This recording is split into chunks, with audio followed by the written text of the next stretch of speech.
I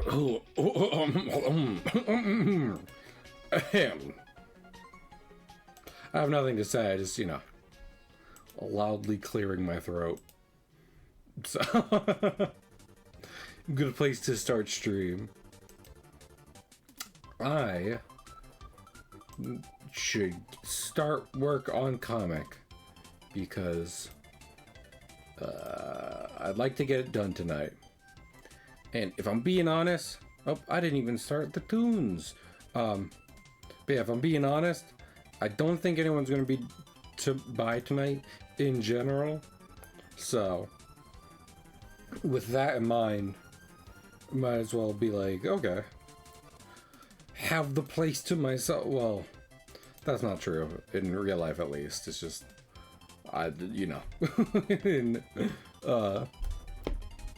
in Twitch. Also, I need to remember to bring this up more during streams, just in case. Yes. Okay. Alrighty. That's so make sure everything's good. Alright. So, now we can start drawing. I did some foliage. I did a little gardening while you were away. Because I hate gardening. I don't like gardening in real life. Sorry to the gardeners out there. It's just, here's the thing. I'm bad with heat. And I don't know if y'all know this. Typically, when one is gardening, it is decently hot out. So, like, the seasons change and someone's like, oh, it's finally good gardening weather. Meanwhile, it's like 90 outside. And I'm like, I don't want to go out in general, let alone go out and like just do things that'll make me sweaty, but also sweaty and itchy, definitely, because in the plants and the mulch. I love mulch, but that's me. I know other people find it far more rewarding than my crude summary. So, respect to them. What else was I thinking? Oh, I was thinking about that one time, because there has been a lot of times. I think that was P. Sometimes I just hear things in the music that's playing that sets off like a little alert in my brain that things are going awry. And they're not. Anyway, but yeah, one time, like, my family often because I'm a big, strong man, often asks for my help outside when winter stops and it's time to do outside things, even though I have no desire to. This is why I want to live in the woods, because that kind of, woods moderates itself. But, one year, my mom was just like, hey, can you go get some weeds out front? Make sure we're down on weeds. And I'm like, okay. So I went outside and did that. And then what I thought was a spider bite the next day turned out about a week later to be poison ivy. And I found that out because I had to go to the doctor, because apparently I'm allergic to poison ivy. And it was not great. I looked like a fucking anime character, the amount of bandages I was wrapped in, just to attempt to abate calling it a rash is almost too little. I don't want to get too graphic, but it looked like at all times it looked like I was currently on fire, and it did itch.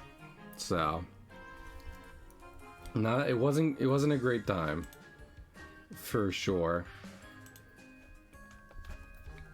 But, that 'tis how 'tis. Now I know I'm allergic to poison ivy. And I have ever the more reason to be like, I don't feel like doing outside activities.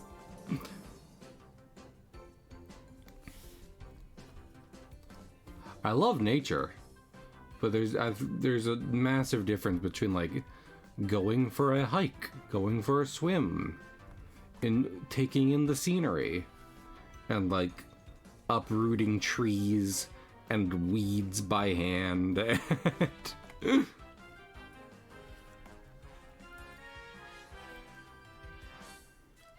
So I never like that. I'm a big tree. I love trees, and people doing yard maintenance only to just like rip out a tree. I'm like, that sucks.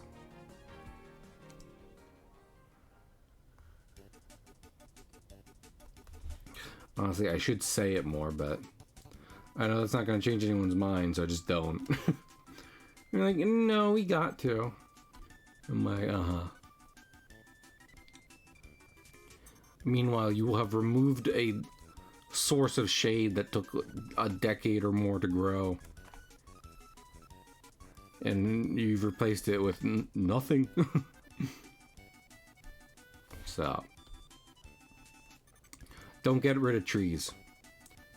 Lesson of the day. I'm gonna put on Fern Gully real quick. Now, I know while we're watching this, you might be tempted to think that the oil man is sexy. Don't. Focus on how we should keep trees, which is ostensibly the moral of the story, I believe. It's been years since I've seen Fern Gully.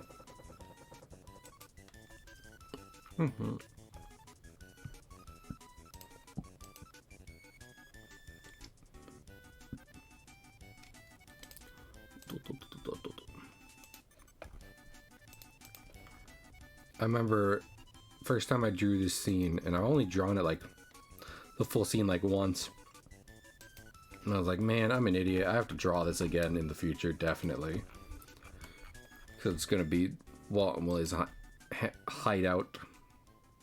But you know, to some degree,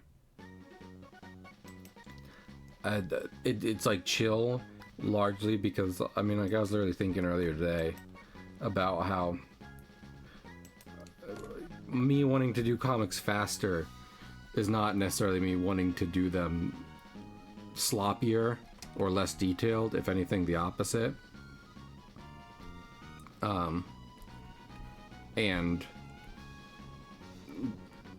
more practice in doing complicated, good-looking imagery quicker would be probably a good way to get my art skills up. You know, like I'm trying out here.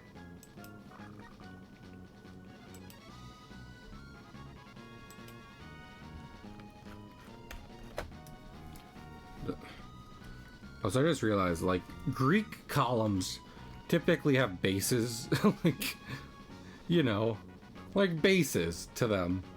Some fancy thing to help them stop when they reach the ground. I don't feel like doing that. We're not gonna do that.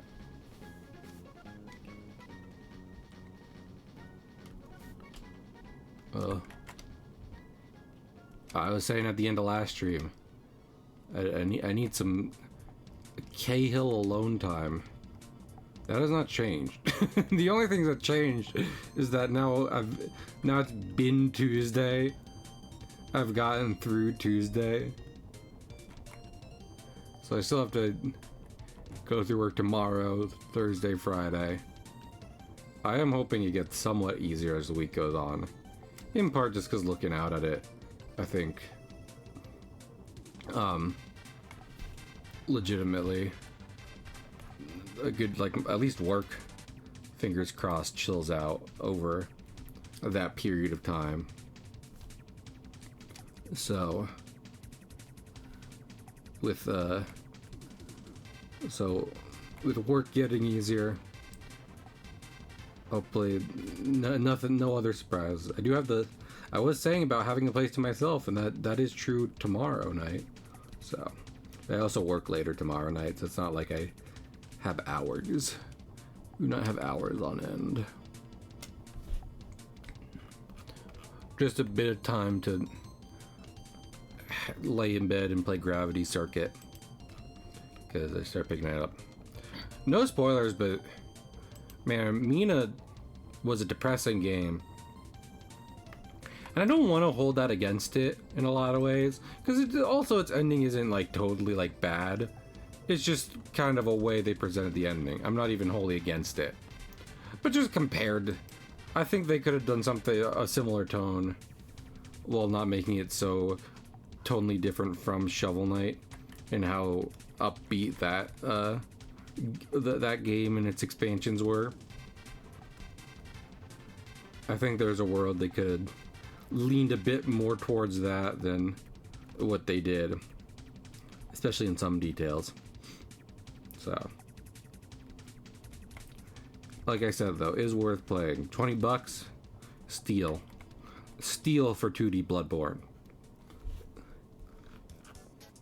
And as a Bloodborne fan, I can tell you, it's the only one you're getting. Don't count on an actual game from Sony. It won't be here.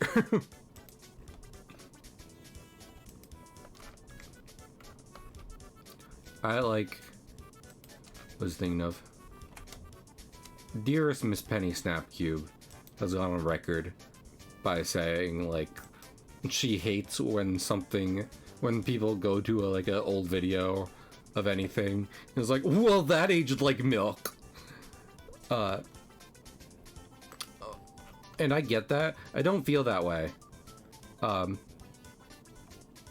if anything, I am completely okay with consistently being like, there will never be more Bloodborne until I'm wrong, you know? Like, I'm okay just like at some point being wrong about that. That's fine, because then that means we got more Bloodborne. But I don't know, as a Bloodborne fan, I'm just like, listen guys, we can't sit here and lie to ourselves saying there might be something soon. There won't. I don't care if it's the game's anniversary or if Miyazaki is saying some shit online or what have you. Don't don't count on it. And again, if I'm wrong about that, that's fine. But so far, that's if history is to be believed as it should be, then the track record shows there's no Bloodborne.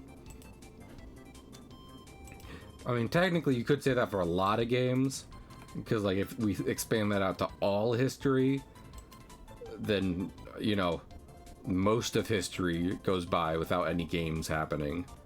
But I think you get my gist.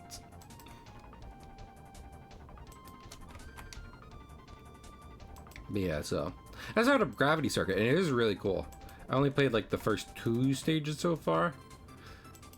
Just to shake off a bit of Mina humming glum after playing that game. Especially with Deltarune tomorrow. I want it to be like, let's play a slightly more light-hearted game before we dive into Deltarune for multiple reasons. And it is neat. I'm glad it's getting a sequel. I think, like, you know, it's not the first game to try and do a Mega Man-esque thing. But a lot of indie games typically don't get like direct sequels for any number of reasons. And meanwhile, games like Mega Man, when they hit the scene, just did a whole bunch of sequels, you know? So I think to truly emulate that feel, having 3 or 4 of that game is acceptable and a good way to hit the same niche. Like, I'm down for it. So I hope it does really well. I don't know if the game, because the first one became free to play when they announced the sequel, so I got that, but either way, I think it's Not like too expensive, so more indie titles to look at. Go indie. That's my constant advice. I remember someone saying it's like, no, you can't just be like only indie. That doesn't fix things, and they're right. But also, I forget why they said that. I forget the reasoning behind that, and I still just personally feel better giving my money to small artists and what have you, rather than business I know is actively doing bad junk. Microsoft. I'm not even hiding that. They continue to be bad at what they do and unlikable.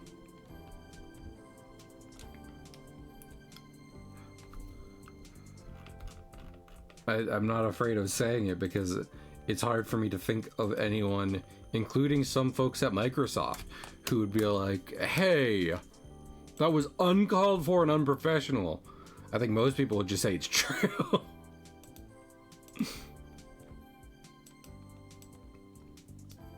So.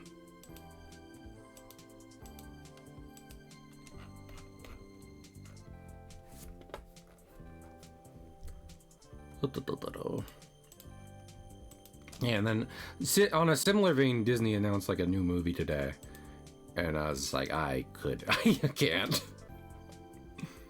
We're not even gonna. First off, it looks exactly like Wish, and no one liked Wish.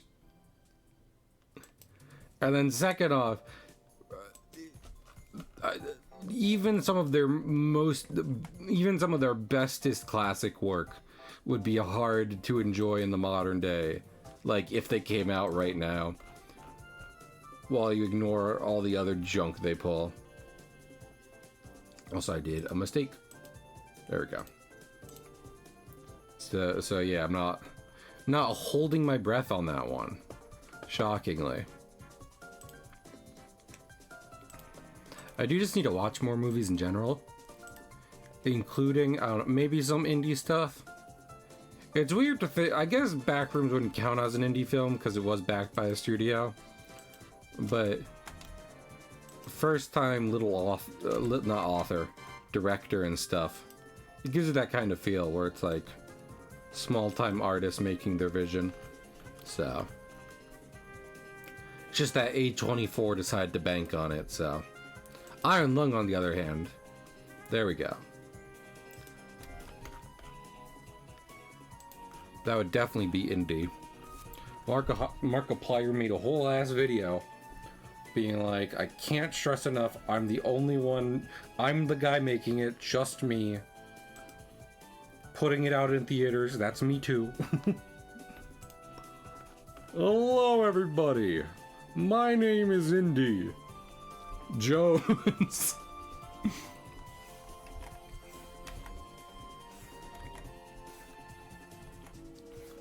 I wonder... Indiana Jones has had like 2 movies in the modern age that most people don't look fondly on, right? Is that better or worse than what we've gone over how Star Wars is doing, but with oversaturation and not enough quality? Would indie be considered doing better? Because, like, you know, like, yeah, a lot of the recent stuff isn't that good, but it's not like that's all of it. Like, if the next indie movie was like a banger, then everyone would that kind of would work it out, you know? People would probably be like, I don't know, don't really have faith, and then a lot of people would hear like, oh, it's really good. They'd be like, okay.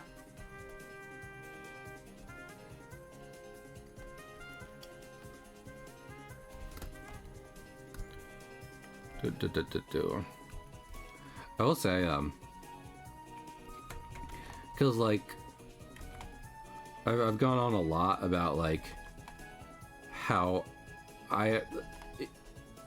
one thing I do, which some people might not agree with, is, like, I will just, like, ignore certain parts of franchises when I feel like it.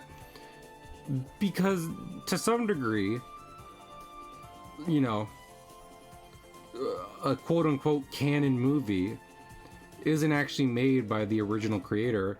It's just a company wanting a check, you know. So if it's bad, you know, I don't feel like holding that against the franchise as a whole and the creator. And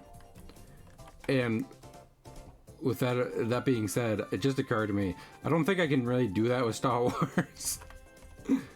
Because I think George Lucas does just like kind of messing with his own stuff whenever he feels like it, you know? Like, yeah, to some degree the sequels are like, Disney was just like, let's get some Star Wars chicks, baby! But there was plenty of stuff like the prequels. Everyone thought those weren't too great for the longest time, and still kind of aren't, but they were also all George Lucas, so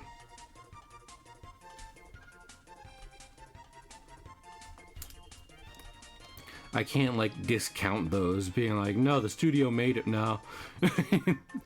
He did that. He did that. I could do that for like the Hobbit trilogy, because I think, if I'm not mistaken, it is confirmed that the studio is like, yeah, we want another trilogy, The Hobbit. Fucking the Silmarillion's right there. You can't like adapt the Silmarillion one for one, but I know for a fact it has enough for like a fantasy trilogy in there. And you might be like, oh, but no one's, well, fucking, guess what? No one liked The Hobbit. So it's either make 3 movies that people are already upset about, but just by the nature of the fact you'll be like, we're making 3 movies out of this relatively small book. Or alternatively, you're like, we're making movies based on stories found in this collection from famous author.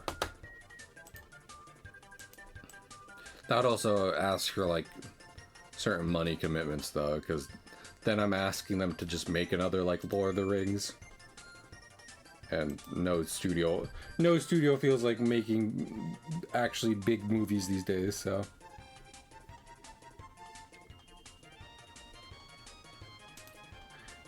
What do you think, like, what do you think, like, a Disney exec would, how do you think they would react to me being like, your movies are small potatoes. They ain't got nothing to them. You ride the back of the ununionized VFX workers. They probably wouldn't care, because they just care about money, so. But what if I said it while burning a pile of money? Not theirs, just a pile of money. Some Mr. Krabs car mess going on.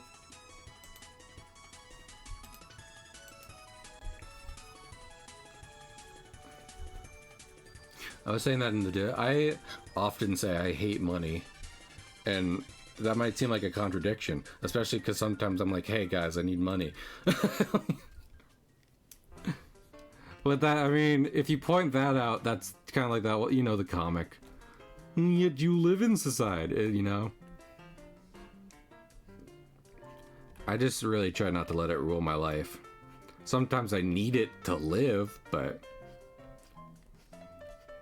I keep in mind a disdain for it, because I was saying about how I think it really just turns some people anti-fun. A lot of people anti-fun, actually. I think a lot of times you'll be like, well, it'd be more fun if this happened. The root cause of why it doesn't happen is money, so. Man, switching gears from all this real talk to Deltarune, it's wild that we're getting more Deltarune after Chapter 4 ended with a Titan fight, and then what's more wild is that Chapter 5 is the festival, which up to this point, after like, you know, however many, like literally 8 years or so, that was like the whole thing. Like, I think it's literally in the intro, Toriel's like taking you to school. He's like, oh, can't wait for Azrael to get home for the festival. You know? Now it's like, okay, the festival's happening. Is Azrael gonna be in Chapter 5? Damn, I didn't even think about that. I wouldn't be surprised, especially with what a lot of people are speculating. And, like, I mean, this is gonna age like milk in a week. If we actually don't see Azrael, in part because a lot of people think Asgore is gonna be the main thing for Chapter 5. So, I won't be too shocked if rather than getting to see Chris's brother, we end up having to deal with our Chris's dad. But we'll see. Could be. Like I said, that could age like milk in a week. Milk outside of the fridge in a week.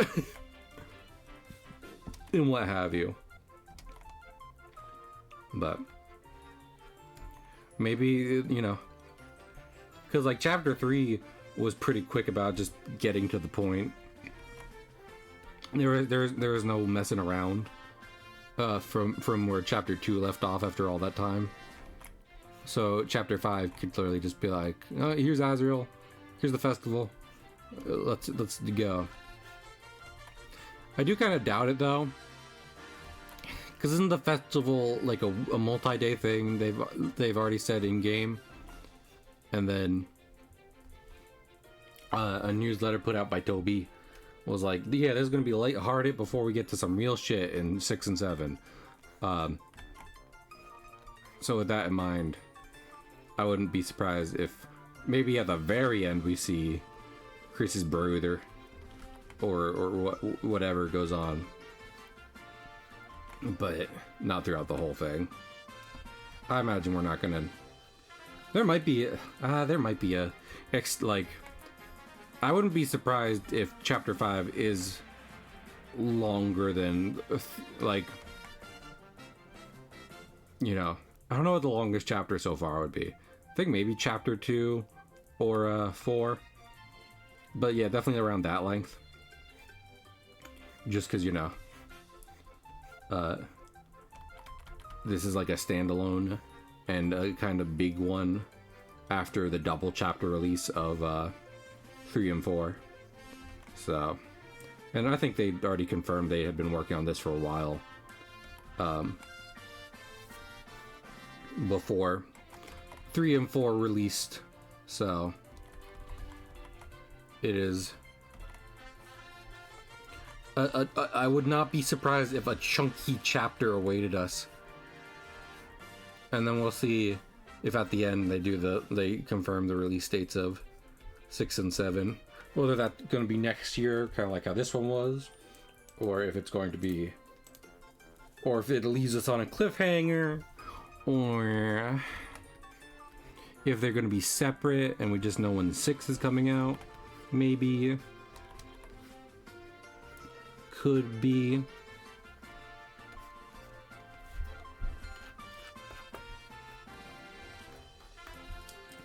You don't know. You just I don't know. I don't know what it's going to be like. I haven't played Chapter 5 of Deltarune yet, because as of the recording of this VOD, it just doesn't exist yet. Well, it exists, but it only exists on Toby Fox's computer. And I respect artists enough to not be weird, parasocial, and like break into their house and steal the computer. Toby Fox pulls a Toy Story 2 and accidentally deletes the whole file. The same pregnant woman who saved Toy Story 2 manages to save Deltarune. No one understands how she had that on her computer, but...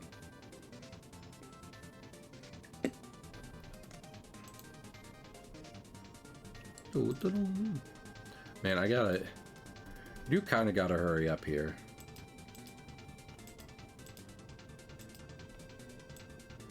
Granted, if we don't finish tonight, there is always the possibility that what I do is, because like I'm gonna be drawing on Friday, just on my own time, right?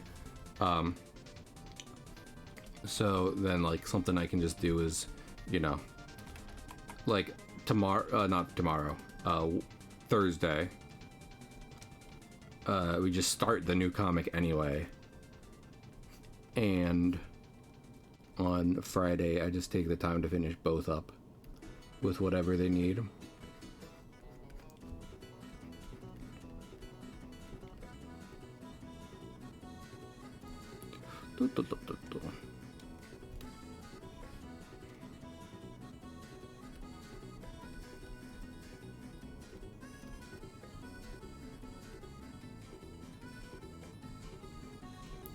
I don't know what like tropical bushes look like.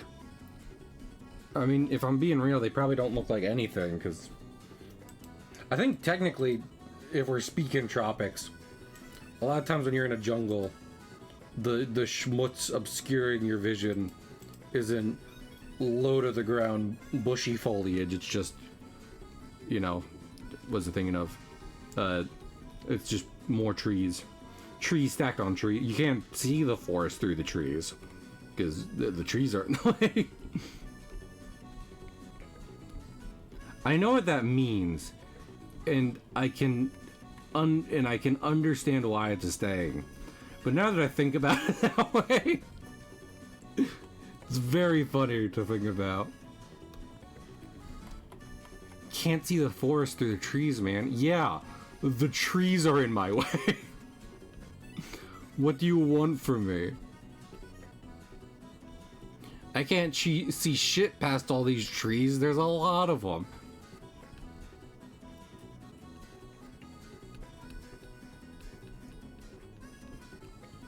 I think I've said this on stream before, but I do like deconstructing sayings and what have you. That might just be the autism in me, but it's also because, you know, I like when I was a kid, especially before the internet, you just watch like random like Discovery and History Channel stuff, especially when I would go camping, and in the like campground we had TV, but it was just like the basic stuff. So like I said, History and Discovery Channel, right? And like History Channel definitely talking about aliens.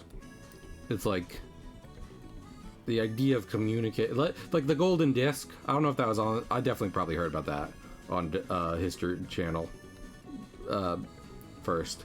The like golden disc and what have you. That kind of stuff. The idea of how to communicate with aliens is inherently hard, because humans share some basic stuff. So even if you speak a wildly different language, you can kind of figure things out. Even then, though, it's hard. Aliens might not share anything with people. And if that's the case, then it's like, fucking, I don't know. How are we gonna communicate? Fuck if I know.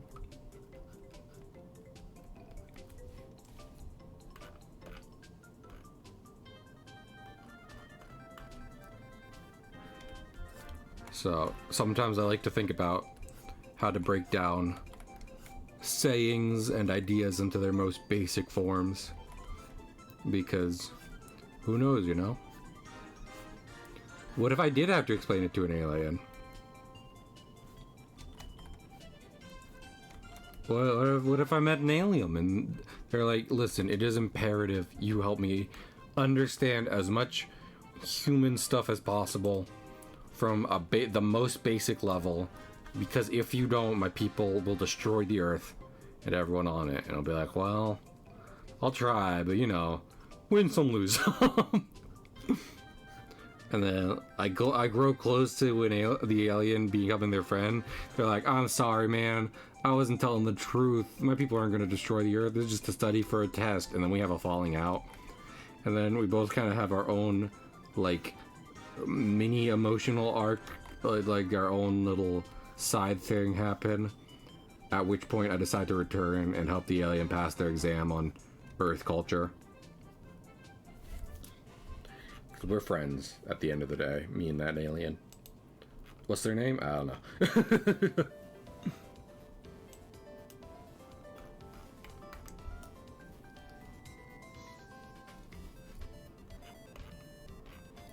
I'm bad with names. I've definitely had to say on stream before. It's like I've had. I mean, everyone's like that. I think it's pretty universal. I have. Oh. Okay, there we go. Anyway, I think it's pretty universal. A lot of people will like go to like family reunions and stuff and not remember certain family members you haven't seen in forever. But I do use that as one example. Like, I'm bad with remembering family member names. If I mess up your username, I do apologize. I promise. This is not a person. This doesn't even mean I don't like you, or can't remember you. I'm telling you right now, I would have done that to a family member. That's the level of relation we could have to each other, and I'd still be like, I don't know. Who's that? What their name? I don't know. Man. Also, I'm talking about this. I haven't seen Project Hail Mary with the alien and stuff like that.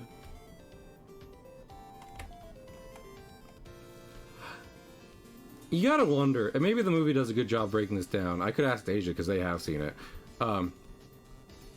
But in that movie, we got an astronaut all the way out in the very ass end of space because we know for a fact every star ever is going out, which, you know, eventually includes the sun, which is bad for the continued existence of life.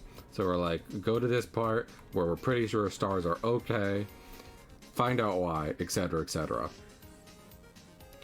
If you encounter an alien doing that, you gotta imagine, as long as its first instinct isn't to kill you, you gotta be like, you'd hope that would be a more comforting thing, right? Because it's not like a Star Trek or what have you situation where you've encountered an alien species while just like exploring for exploring's sake. And now you have to be like, okay, what's the vibe here? What's, you know, how are we going to interact with each other? It's kind of like what I said before, where instead of having nothing in common now, you both definitely have one thing in common, which is, hey, are you here because you know the universe is dying? Yes. All right, great. Common goal. We are both creatures from vastly different worlds who need a star to survive. We can work with that. Killing each other would not help us not die. So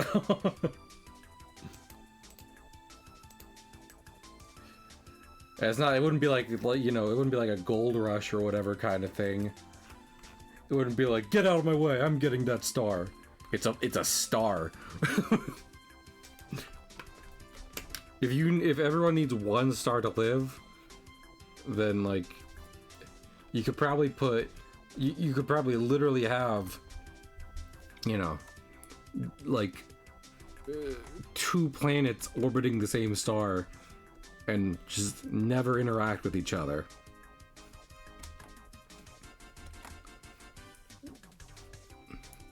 The amount of illogical thinking, the amount of just like monkey brain, just like kill rival for food, you need to be like, no, out of my way, alien, I need that star.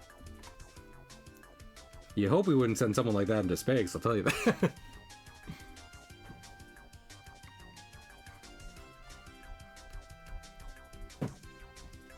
As well. I don't know if Oswald's getting comfortable, if he's making a fuss. Could be both. I've definitely talked before, but rabbits are very violent when they get comfortable. Or they throw themselves down. It is cute, but it's also like, oh!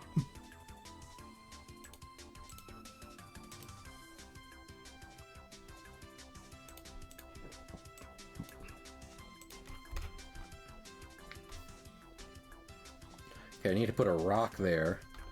That's for sure. And then let's just do straighten out my drawing pad so I can do some relatively straight lines.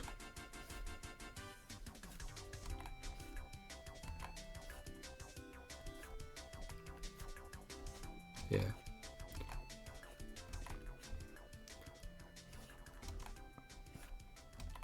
I gotta be real, because I have actually seen the clip of how Project Hail Mary ends. I guess minor spoilers or whatever. If humans contacted and had peaceful relationships with aliens, I don't know how gung-ho I would be about visiting their planet. Just because inherently, like, they could be really not. Like, it's not even anything against the aliens, but like, could be really nice. Could be even more advanced than us, etc., etc. But nothing they have is designed by or for humans. And what's more, assumedly their planet isn't made for human. Like, their very atmosphere isn't. So it would still, regardless of friendly relations, be a relative not safe. Wouldn't be safe.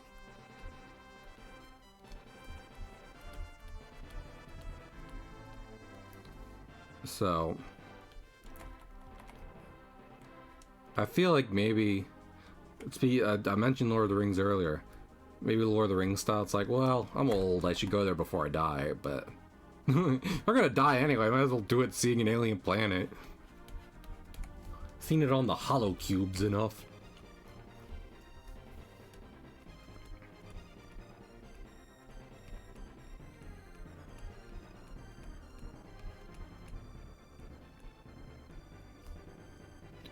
I would go to Planet Popstar, but that's a fictional place, which I know from video games.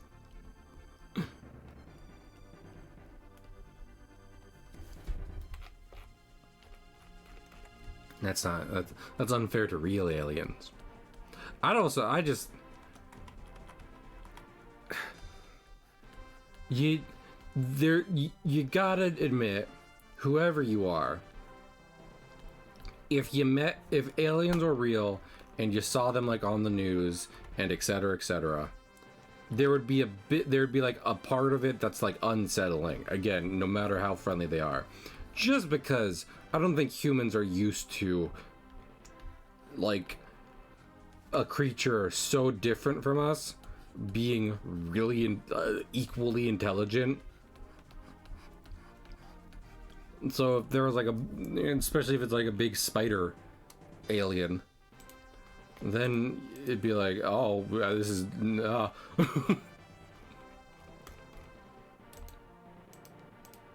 seeing one on TV would be a lot. Meeting one would be even more. At this point, I don't even think the government's hiding aliens from us. I think they just do that to be like, hey, look over here. But I think they're equally like, we don't know. Maybe.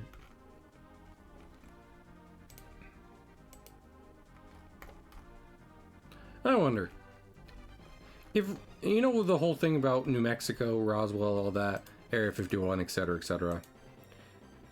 If that was like a plane, like the Black Hawk, not the Black Hawk, that's not what it's called, the Blackbird, you know, that kind of thing, would they have told us by now or no? It's like, oh yeah, this was top secret at the time, but now it's been like 50 years, so we can tell you what happened. I also don't know if there was an official government thing there. I'm not caught up on that part of history. I gotta be real.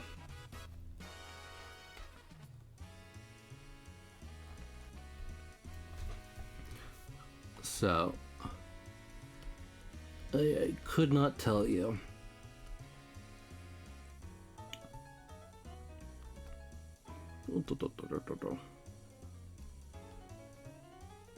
They just saw Disclosure Day, which they said they liked. Also haven't seen that. But that's also aliens. So, figured I mention. I haven't seen like Close Encounters or anything. That's also Steven Spielberg. I like Jurassic Park and what have you. And he did Jaws too, right? Yep, I believe he did Jaws. So I like me a Steven Spielberg movie. I just haven't done any of his alien stuff. I definitely think when I was a kid, seeing any like alien semi-horror stuff freaked me out a lot. So I've never been big on horror, so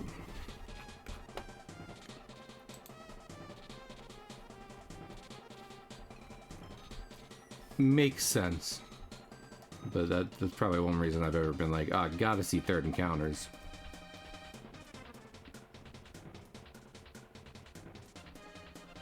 I remember when I was a kid, we were on like a road trip one time, and what was the War of the Worlds?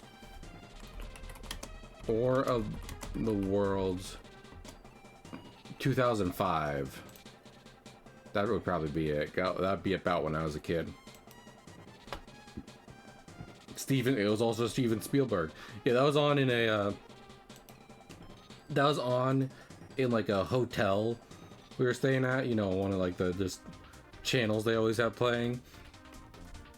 And my parents left the TV on as we were sleeping, so I woke up to that and I was like, this is terrifying. I should have Scaptasia wants to watch that, because I'd give that another try. As a grown man, I can recognize definitely more along the lines of, you know, I don't know, War of the Worlds is inherently a scary, I was thinking of scary story. It's just that, you know, inherently with the way the narrative goes and the fact that it's not quite so filled with horror concepts. Like there is a way you could make it scarier.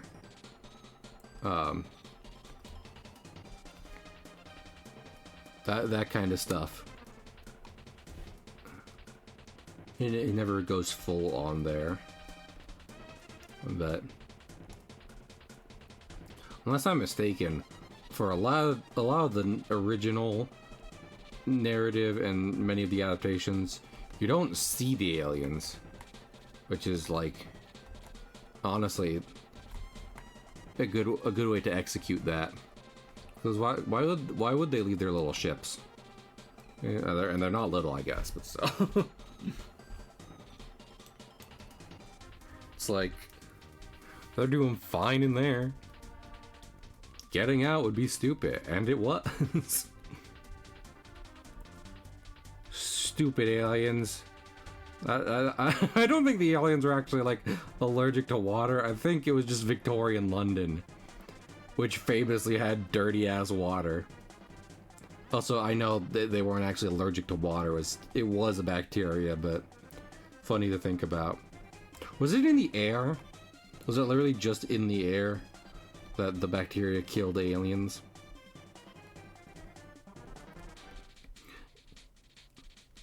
It might have been. I should just watch it. What else was I thinking of with that? I do want to Google another thing.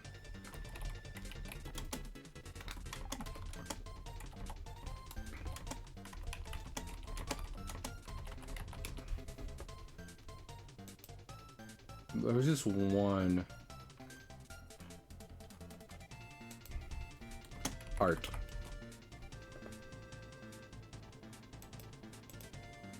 book.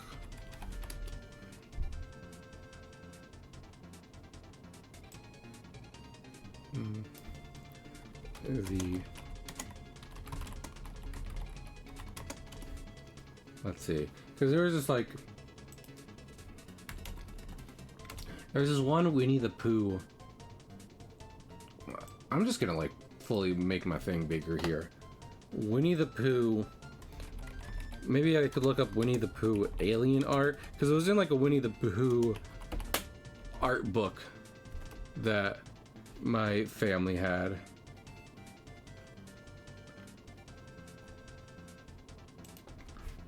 Art book. Alien, Winnie the Pooh alien invasion, maybe.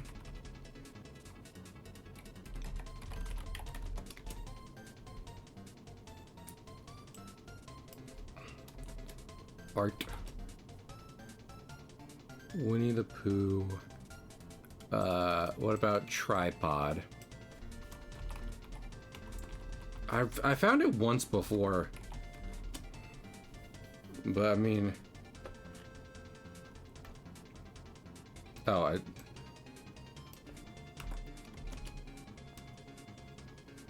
art. Winnie the Pooh. Trying to think. Oswald. He's being silly right now. Winnie the Pooh. Let me just do War of the Worlds.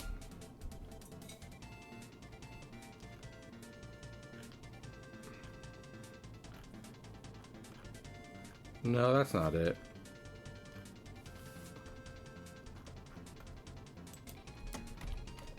Art.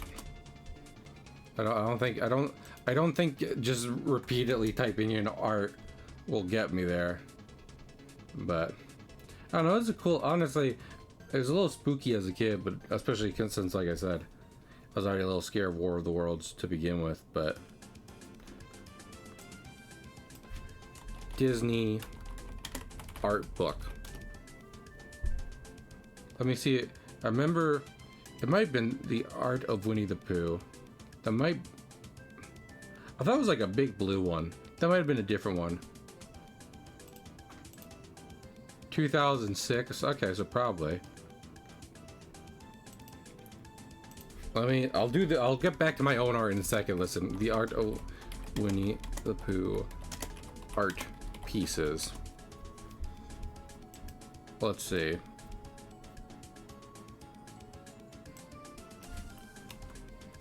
Book. The art of Winnie the Pooh. Well, this is.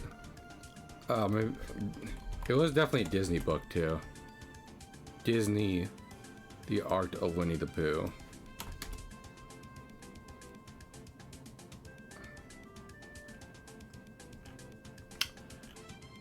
I don't think I'm gonna find it. Oh well. Back to my own drawings. Almost like I should be doing that.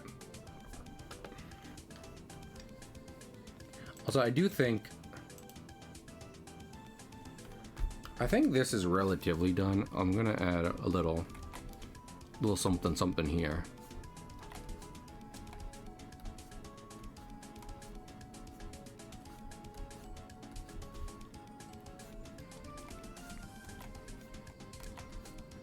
And here. You'd be surprised, because one time when I was looking at like I was just trying to look at pictures of like jungles and stuff to get an idea of how I might better render them. And there are just a lot of just just lines going up, because those are trees, like in the distance. That's what they are. It's like there's a tree in the distance. It just, in your vision, it becomes a big line that you just, you know, that you only see kind of the slimmest detail of, and like it's partially obscure because there's leaves and all over the place. So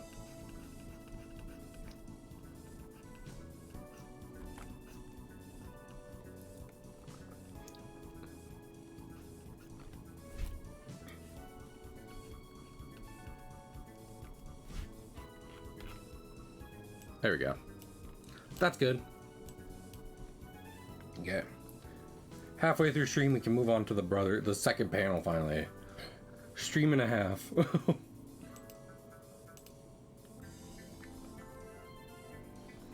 Okay, we'll do Walt first because he is in the front.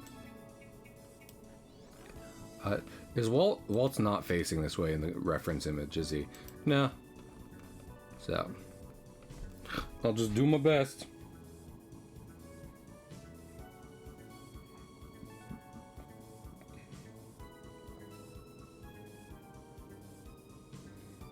But yeah.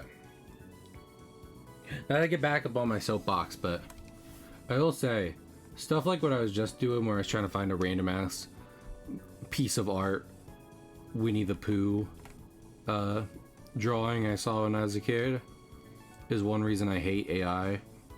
Because it's like, you can't see a random piece of, like, a random image anymore and be like, oh, that must be, that's a cool drawing that someone must have made.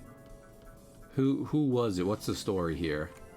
No, now it's just fucking someone did AI and posted it online. Even they forgot they did. It has taken the joy out of seeing random images.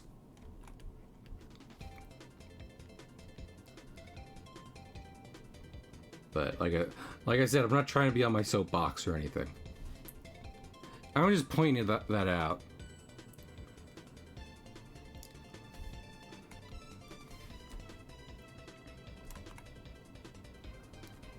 Sometimes I feel like listing out all my complaints about that whole thing to my family, because they definitely seem to be like ambivalent towards it, but I don't bother. Maybe once I have my own place and I can do that and then go sleep somewhere else. That might be a good idea.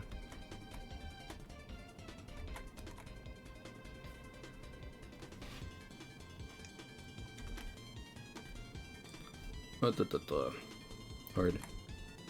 I saw someone complaining about how Stream now has watch streaks as a mechanic, and I actually kind of like them, but also I did just get a notification that I broke one, and I'm like, I don't need that. I'd prefer them if they were like a passive thing that you get, and like you don't necessarily even do it on purpose. You just are watching a stream and they're like, hey, you gotta watch streaks. Here's some little things to celebrate that. Versus notifications be like, you're going to break your watch streak. Lord.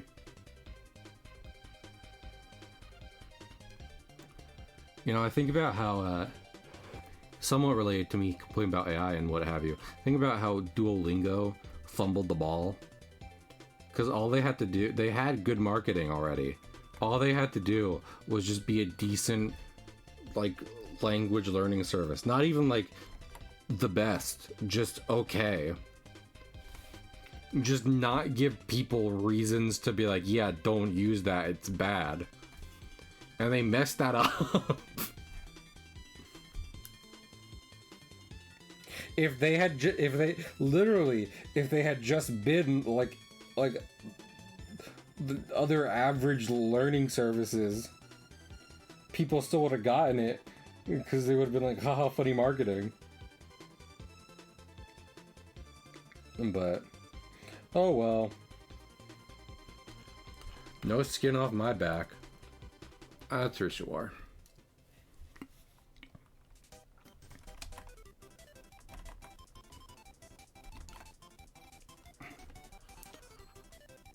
I think the joke for this comic is okay.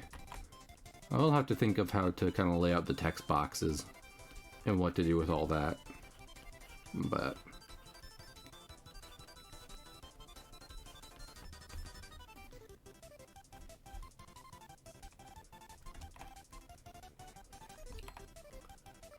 the joke is that they don't pay their taxes. Both because they are children and because they are criminals.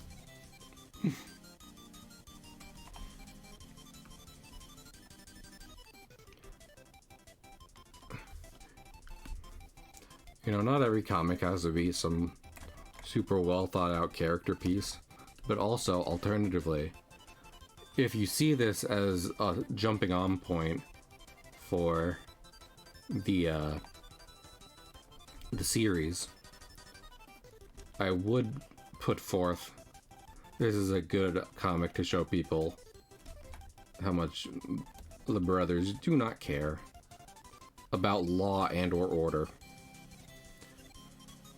Because they don't own a television. They can't watch that show.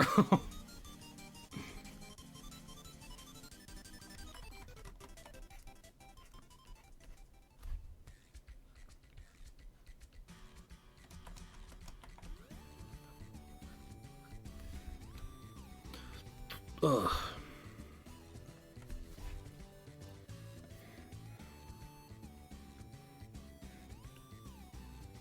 What was I thinking of?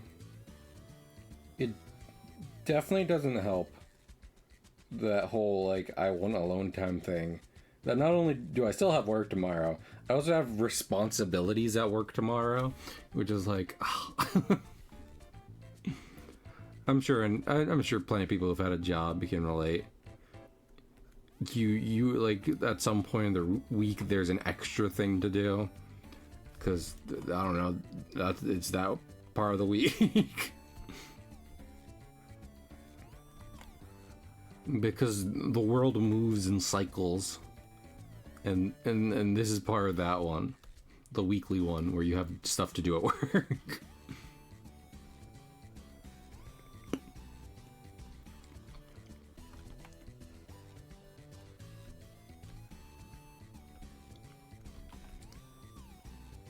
Yeah, I gotta work on getting. I'm going to do a revised like card list and rule set for my TCG, but I had mentioned briefly that the one playtest went really well.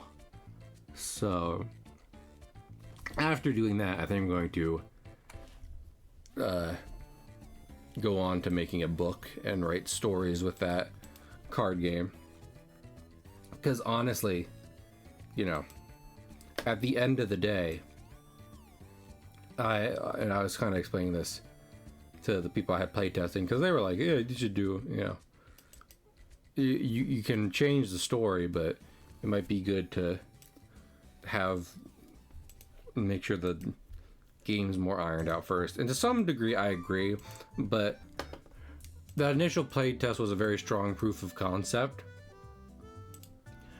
And, you know, with one of my main inspirations for the thing being Yu-Gi-Oh!, Takahashi didn't care about making a card game. He just wanted to make a manga about, like, gambling, basically.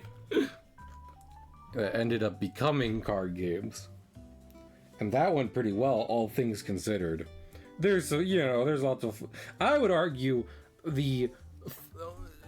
you could see the amount of fun trivia in the rough translation from comic to card game as a little bonus, because who doesn't like being like, that's not how it works when talking about Yu-Gi-Oh! And the anime.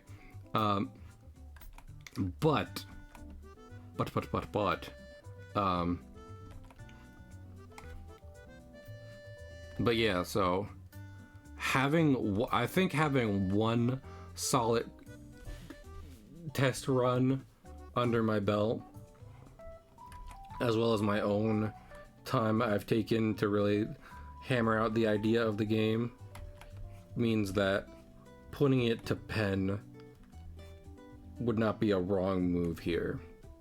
Because at the end of the day, I should be also making sure the story is good to fit that.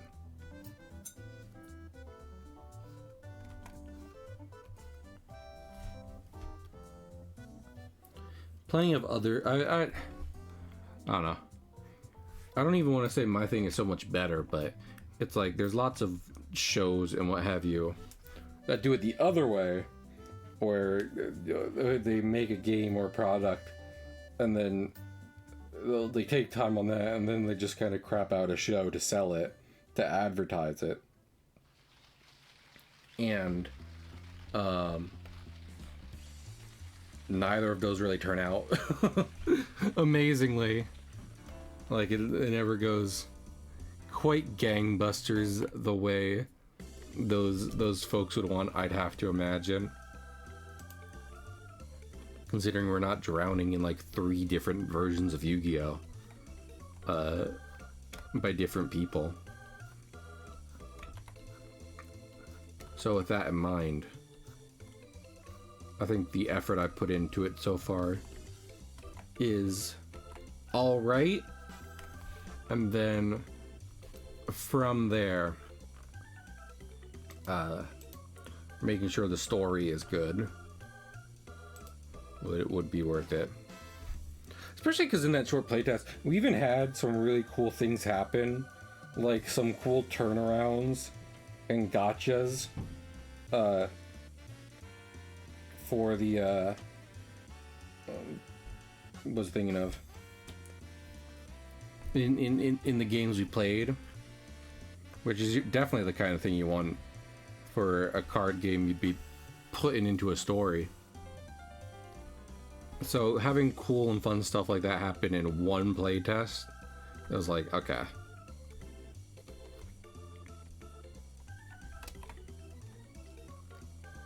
Because I would argue also that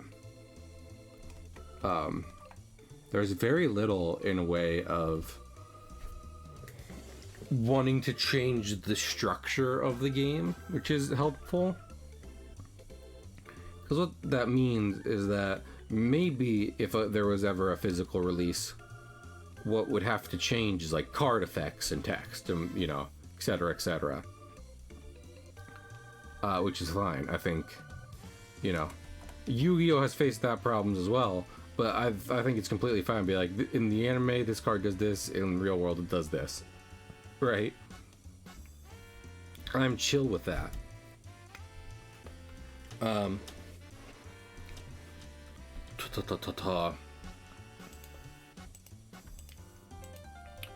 trying to think as I'm drawing, which is so hard. I would argue the entire game changing, which I would compare again to Yu-Gi-Oh! Being like Duelist Kingdom versus Battle City, which is more so the contentious part of that that whole process of translating it from manga to real world. As long as something like that doesn't happen, I'll be very happy. If the story book, what have you, is successful, amazing. If people want to play the card game and it ends up being, you know, resembling the book, the original structure as a final product, even better. But anyway, I was literally going on earlier about how I mean, that's the thing, right? I was gonna say about how it's like, oh, it's funny how I said I don't care about money earlier, and then talking about this, but I legitimately just think it's fun to talk shop like this. It'd be cool if I made my living off doing that.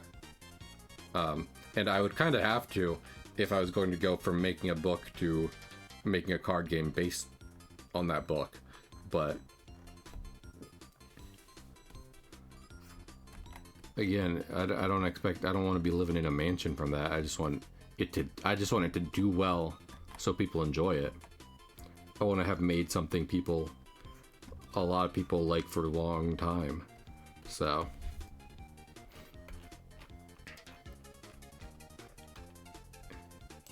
that's why I put the work into this.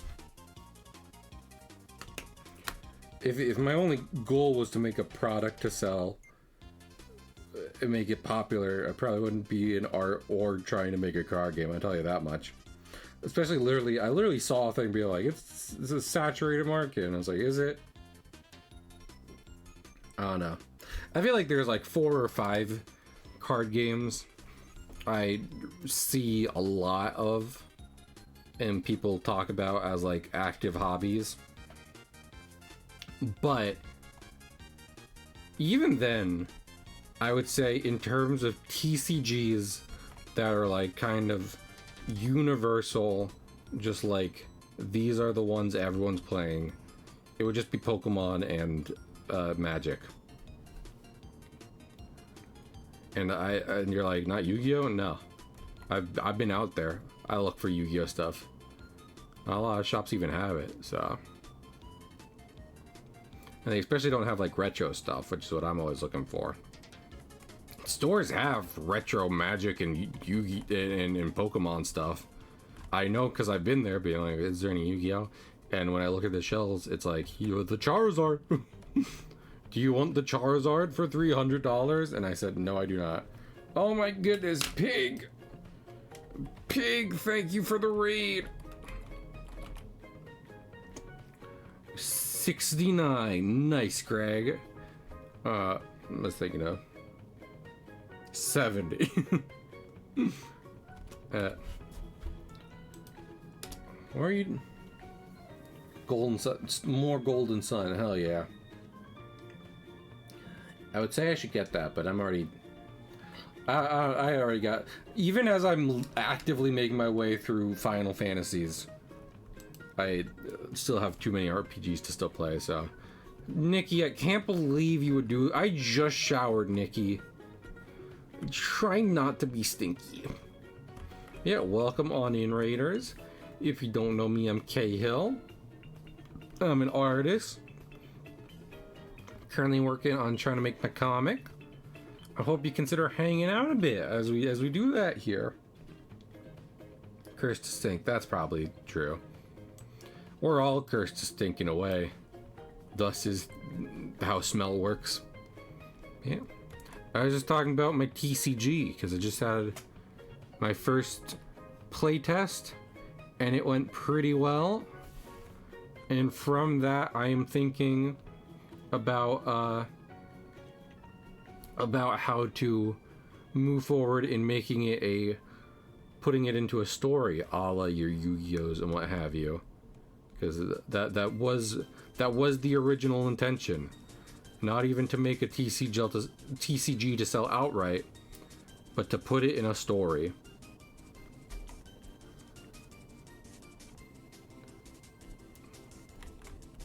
Let me look at something real quick, because I want to make sure I have the term right.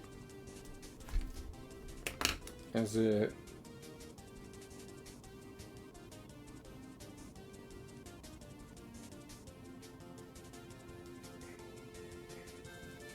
There's like... Lit RPG. Literary role-playing game. That's a whole thing I found out when I started working on this idea.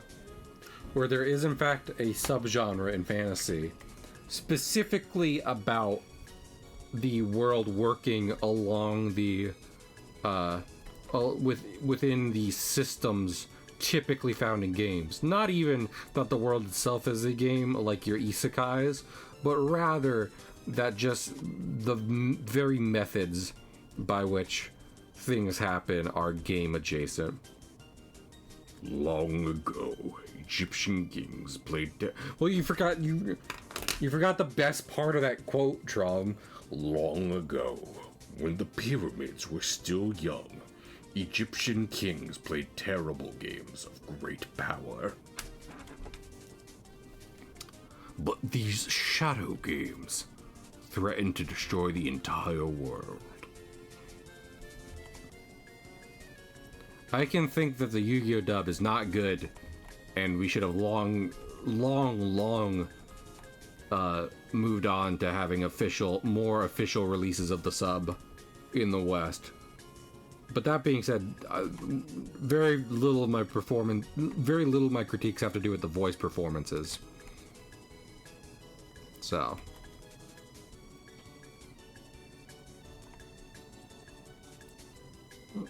I know that, Nikki. I suspect that you were not Greg from the beginning. But yeah. Unironically, I just think what Takahashi had... Oh, Greg is Greg. You're saying that you don't smell lemon fresh. This is why commas are important. I know because I write things, even if I constantly make typos and forget commas. Anyway. What was I thinking of? Alright. Yeah, I think Takahashi was just onto something that legitimately isn't in a lot of fiction outside of just like Yu-Gi-Oh! And to some degree, not even like in certain series of Yu-Gi-Oh! Just, you know, just a lot of it in the latter part of Duel Monsters. But having conflicts being, and I've gone on this before, but like, listen, before you go, hear me out, listen. You gotta listen to me because it's good and you have to believe me. Having character conflict, framed in the confines of a game makes some really cool opportunities for when two characters have to go head to head with each other. You know? You could say the same thing about physical conflict with like what with your fights in Dragon Ball or One Piece. And that's somewhat true. But, you know, I think a lot of like it's a lot harder for a character to spout about their ideas. Like, people can make fun of conflicts being card games as much as they want. It's a lot harder for characters to talk to each other if they're trying to actively physically kill one another with like fists and punches, you know? And that is like the main way in which conflict has been illustrated in stories for most of human history. Meanwhile, Yu-Gi-Oh! Developed an idea of where like characters legitimately can like pour their heart out and scream at each other as much as they want, and have really dramatic turns in a conflict without ever having to worry about like a character getting stabbed.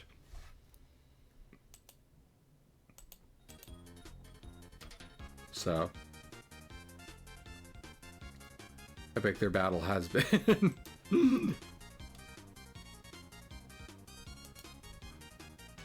So, especially if you have a character-driven story, then I think, and like the initial story I'm thinking of in here doesn't even have too many characters. I'd argue it has like, in terms of like actual main characters, we might got like 3 or 4 here that we're going to be doing. But that's in part because I'm going to keep it a little small and personal to explore the world and the game and the stakes and what have you, right?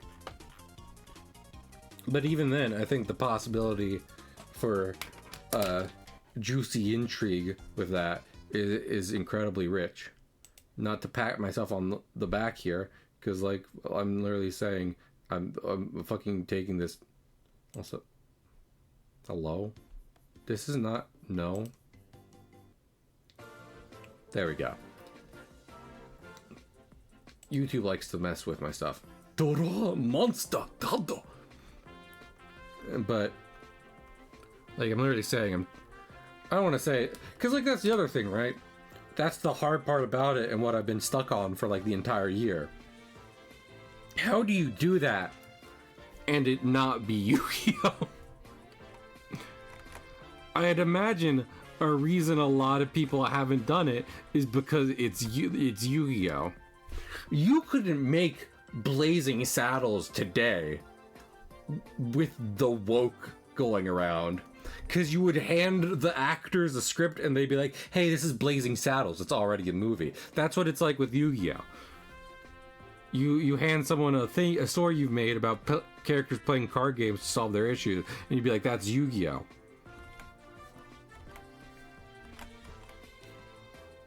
But like, with all respect, you know, Yu-Gi-Oh's not perfect, and also the game changes a decent amount as the show progresses. And another advantage I think about having a show's conflict be confined to a legitimate game characters play between themselves is the fact that as time goes on, you get to know the game, and you also get to know what cards the characters have, right? Like, granted, Yugi's Battle City deck is decently different from his Duelist Kingdom deck. There's still some of the mainstays, but he changes it up, and you literally see him go out, buy some cards, and change his deck. But, like, he doesn't, like, I don't think there's ever a point where, like, he reuses enough of the strategies that you know his deck is consistent. It never gets to the point where he just keeps showing up with new cards and you're like, brother, how many of these do you have? Good message, Greg. I hope that shows up on OBS. It does. Okay, that's good. But that's in comparison to a lot of, you know, like I said, a lot of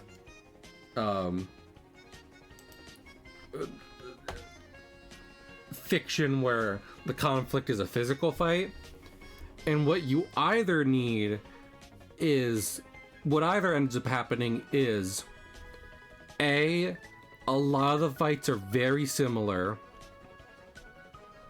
and to some degree you just have a convoluted reason, A or B, why good guy doesn't win, or maybe they always win and you're just throwing enough at them for the story to last enough time, right?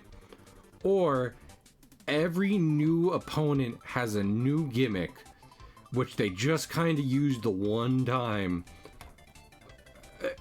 in order so that the fight doesn't just end with one guy immediately killing the other.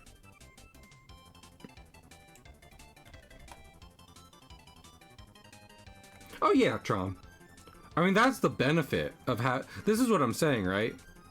Because you're using that in the context of like a formula they've applied across multiple series in a franchise. That's just the benefit of serial storytelling and thoroughly exploring a concept, right? Like, if, let's say one episode Yugi wins a duel in an all new, you know, way we haven't seen before. If 2 episodes later there's a duel with lower stakes and Yugi uses the same strategy in a slightly different context to pull out the W, I'm not going to be like, the fucking they did this before. I'm going to be, it feels more like a payoff to me. It's like, you know, I was familiar enough with the characters that I knew what was happening, and like was able to see this strategy used multiple times in different contexts to pull out the victory. With Kamen Rider, it's, you know, it's less about that kind of like conflict and how episodes play out versus just the very basic, you know, conceit of the show, what's happening.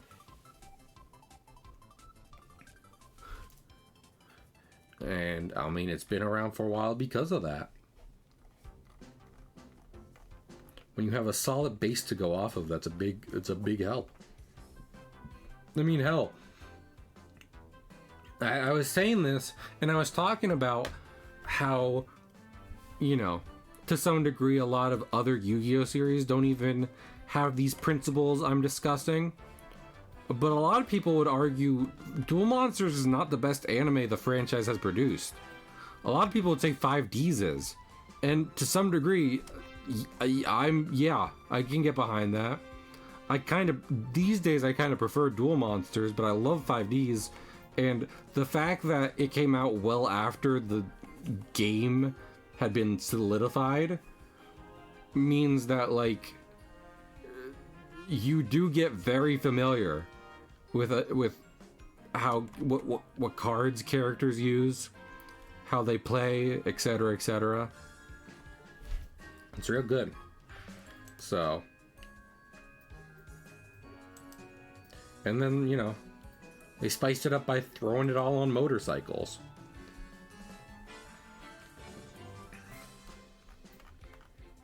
And I mean, fucking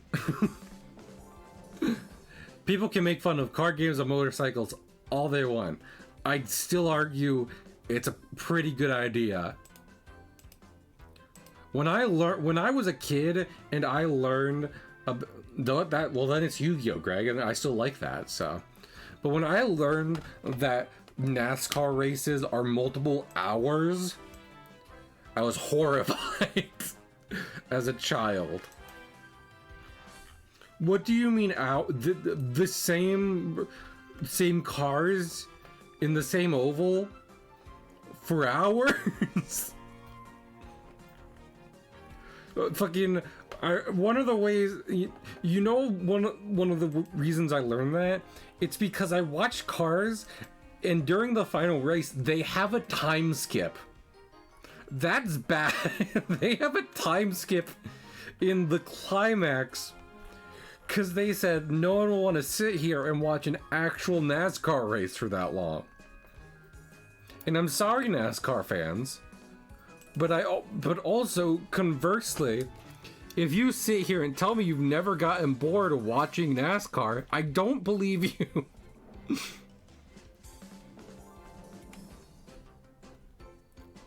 Now, let me present this to you. While the racers are going around at 300 miles an hour, they also have to beat another racer at chess. The Weenie 500, I'm not associated with them. But anyway, if the racers have to apply a certain amount of strategy and attention to a different activity while also maintaining control of a car and winning a race, suddenly that becomes much more interesting and many more things are happening, which becomes instantly more entertaining from start to finish. How long is the Indy 500, Trom? And also, doesn't that take place on a different track? Or am I thinking of something else? I gotta look this up. That's not drag racing, is it? Indy 500.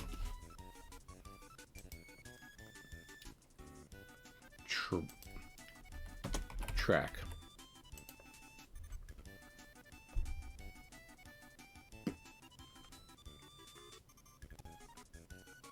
That is a big old circle. Also, these cars are cool, though. And also, aren't Indy cars faster than NASCARs? Indianapolis Motor Speedway. Interesting, interesting. And no more than 3 hours.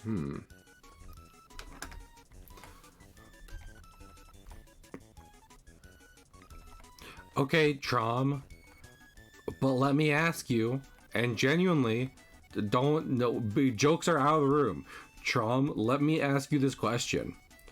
Would you have more fun at the Indianapolis 500 if on top of having to do the Indianapolis 500, the drivers also had to beat each other in Magic the Gathering?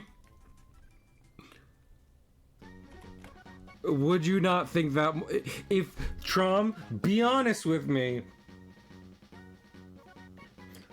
Well, no, Greg. Well, first off, I know for a fact, I've heard that some Magic games take 3 hours. But then also, you know, you manage the two. The race is averaged out with the score of the card game. And when one person is the clear victor, it ends.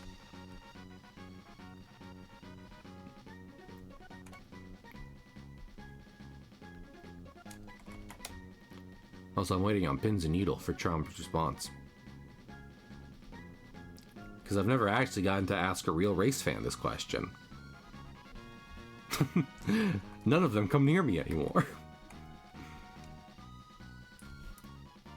that NASCAR. Oh, is NASCAR pulling some like gimmicks to make people watch NASCAR? I will say, Trump, because like that's an interesting point. Because to some degree, in Yu-Gi-Oh! 5D, like that's just how turbo duels have always been, right? The turbo duels have always been turbo duels. This isn't a thing they introduced on top of it. They said, here's a new sporting event, it's called turbo duels in that world. And thus, you know, and thus people came to like it as a sport. Whereas in real world, that would be having to convince any number of race fans that, hey, this isn't us fucking up your sport. This is a new cool thing we're doing. So that's interesting. Okay, Trom, let me just ask you something. If turbo duels were real, would you watch one?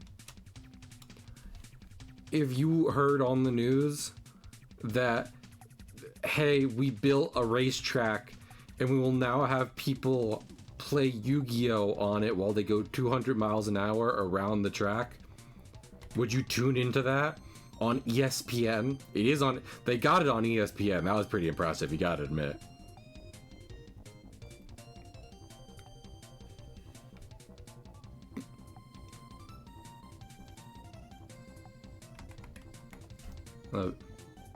On real life streets.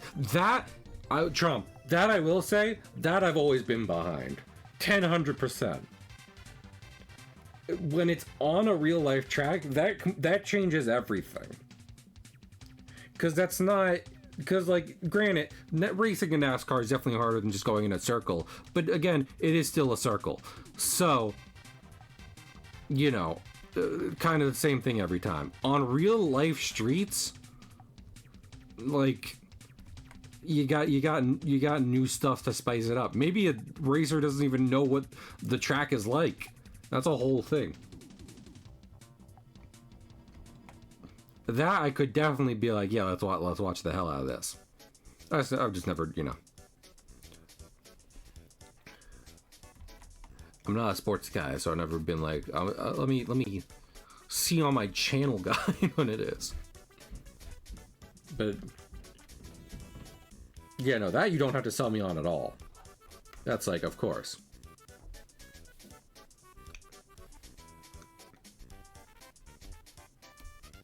Now this is pod racing. I think that's the big thing, right? That's what it comes down to. I need a bit more going on than the cars going round and round and round. To hold my attention for that amount of time. So if you're going to go round and round and round, I don't see why we can't play a quick game to pass the time. Again, all love to people who do, you know, enjoy these sports. I'm just saying, don't come crazy for turbo duels when you know for a fact it would be the sickest shit in the world.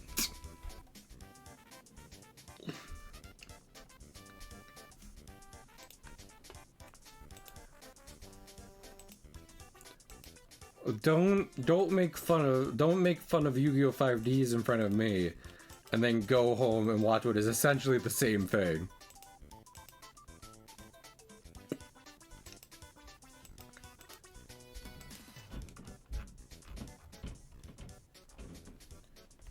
You know what?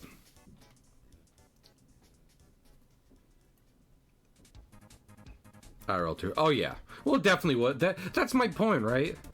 Is that it probably wouldn't be a 2 to 3 hour thing. It would be like maybe an hour. Like, you know, you turn on the TV, there's a turbo duel on.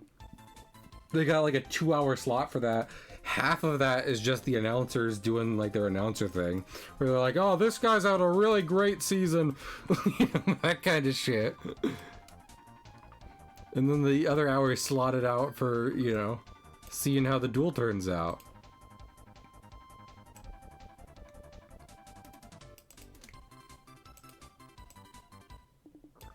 Definitely not 3 hours.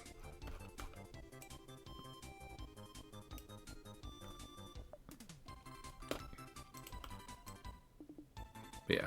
And also, maybe there is a NASCAR fan watching this. That'd be wild.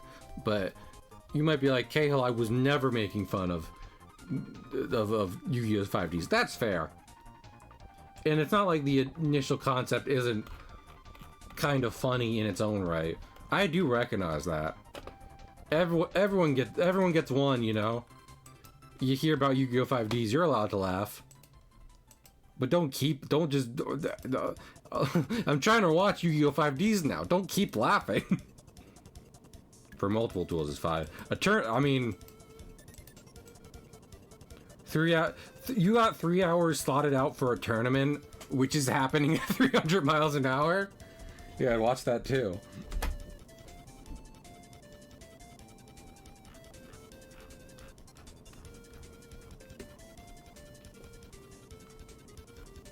So...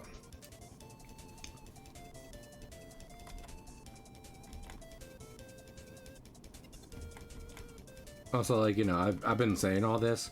I have used the little Karibo clip of motorcycles on card games whenever talking about Yu-Gi-Oh! 5Ds. Because, you know, motorcycles on card games.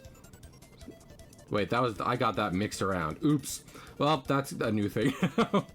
Card games on motorcycles. There we go. That's what I meant to say. Not that it will matter. People will hold that against me for my entire life.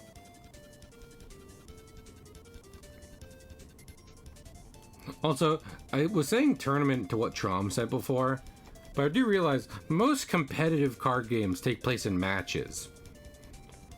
So, you know, 2 hours for like, not 2 hours. Yeah, 2 hours for the actual event to be a whole match of 2 people duking it out on bikes. Hey, to be clear about something, fuck FIFA, but have you ever thought about how weird it is that, like, as much fiction as there is about, like, this is the most popular game in the world, every kid plays it, you know, especially in the late 90s, early 2000s, that kind of stuff. There is legitimately a game like, it's just soccer. The game that every kid in the world plays and is also an incredibly high-profile sport. That describes soccer. But yeah, fuck FIFA. Honestly, surprising as it may be, I don't have a lot of nice things to say about any big sporting industry, company. Especially not ones that do world events. Because... bare minimum, what a lot of them do is they pick a city to host their event in. Then they just kind of level some part of it and build stadiums and what have you there. And then, after the event is done and the fans have really messed the city up, they leave. And that is the, and that, now you might be like, Cahill, what about, well, what, you know, won't people use that stadium? Here's the thing, friends. Either the place they have chosen does not have enough resources or reasons to use the stadium, or alternatively, they are well off enough to use a stadium, in which case they already have one.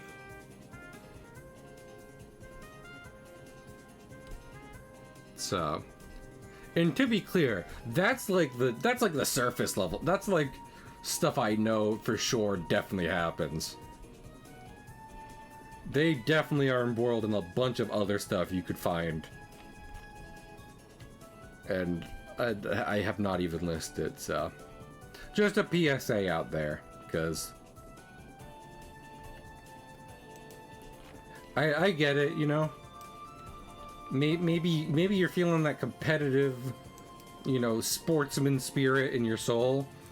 You want to catch a game or something like that. But that's what I'm telling you right now. The big leagues are not actually where it's at, because plenty of them are rotten. So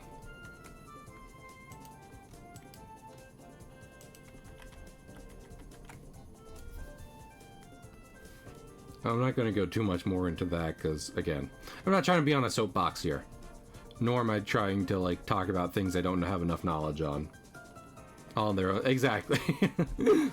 That's like, to what Traum said, it's all in their own special way. You probably would not have to take time to figure it out yourself.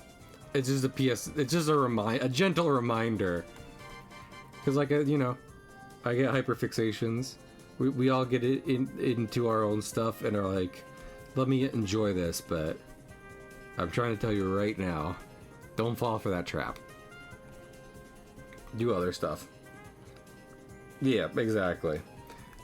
You'd be better, even if you're not that great at a sport, you'd probably be better off enjoying it via playing or getting into like local community stuff than you would be actively interacting with the leagues. And you might be like, well, I want to follow this specific athlete. You can. There's definitely ways you can follow an athlete's career and see all the cool stuff they do, never having to pay a dime to the league they unfortunately fall under. So, YouTube, just regular stat sheets, other resources. See all the cool stuff they do. FIFA doesn't get any of it. As it should be. And I'll tell you this much, the player will be fine. Famously high-profile sports players, you know, are paid a ridiculous amount of money.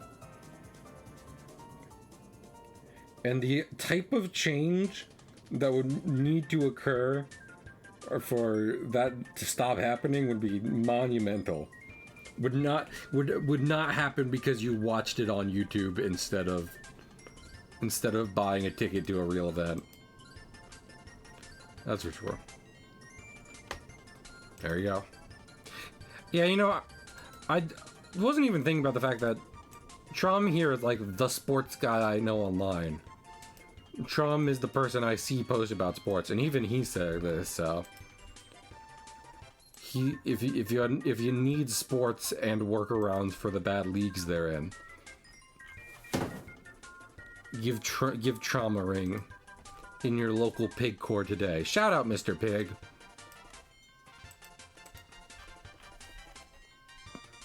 Pig loves to make a channel for just about anything his community needs, so.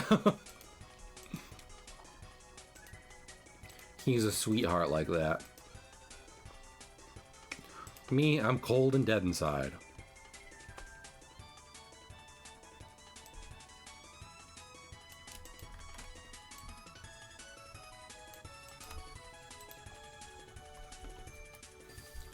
Send this man to Detroit. No! No!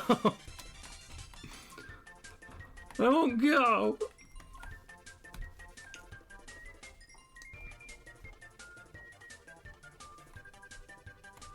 Traum, you know, I've literally...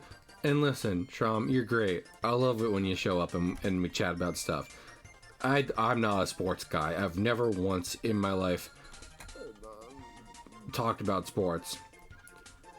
Could you give me your thoughts on the Phillies? And if you're not that into baseball, the Eagles. Because I'm a Philly guy. Detroit's a beautiful metropolis. I believe that. That's like, it's just like the whole Ohio memes and stuff. Ohio's probably fine. I do believe there's not much in it. That's the thing, right? Your state can be beautiful. That doesn't mean there's stuff in it.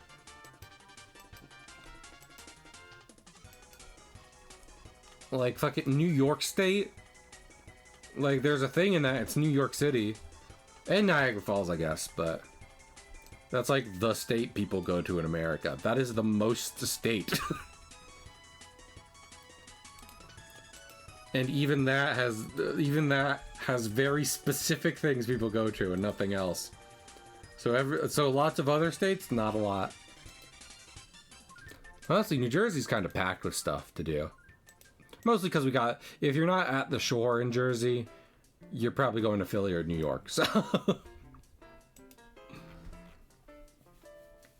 if you're not at the one thing we have and kind of specialize in, then you are leaving and going elsewhere quickly.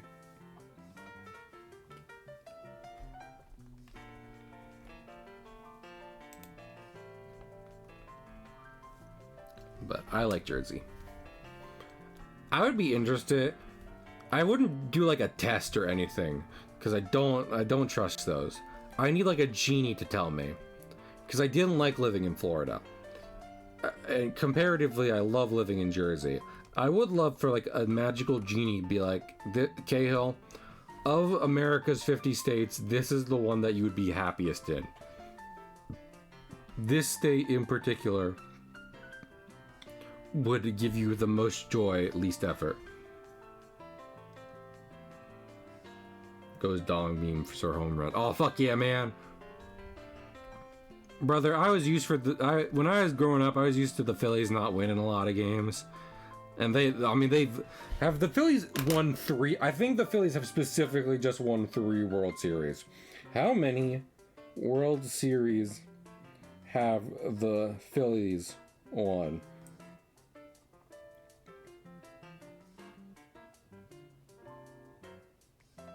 I think they won in 2018.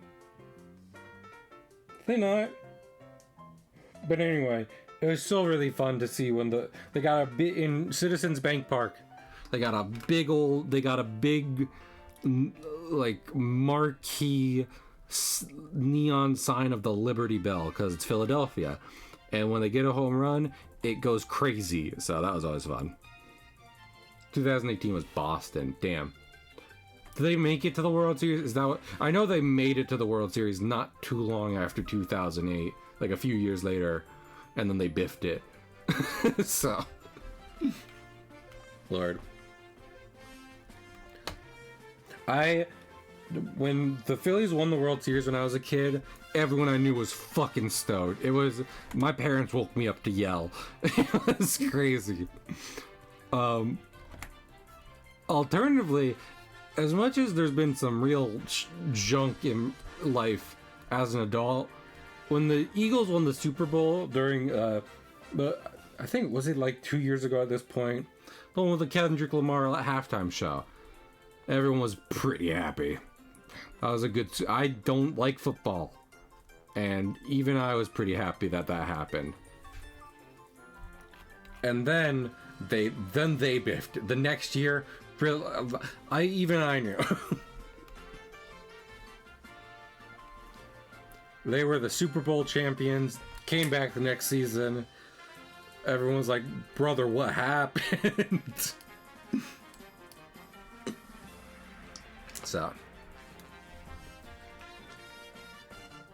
Most disrespected over it. Damn.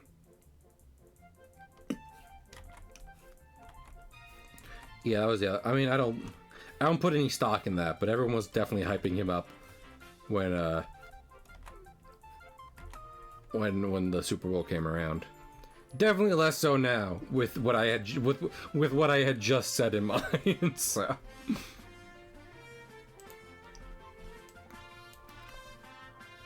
Not as excited about him and his team following a decent amount, less Super Bowl, following not as many Super Bowl wins. But, you know, that's sport. That's like one reason I'm not into sports myself. I like going to a ball game IRL, but it's hard for me to follow like an athlete or a team. Because inevitably, they're going to have a bad season, and that's fine, you know?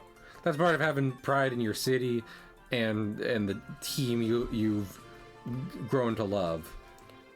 But I'm like, I don't. When a comic or show I don't like stops being good, I stop following them, and eventually they end. The sports team will continue to be around, and they will continue to not be good. At least you have Super Bowls wins. That's fair. Yeah, that's another thing I knew about when I was like a kid. Fuck the Yankees.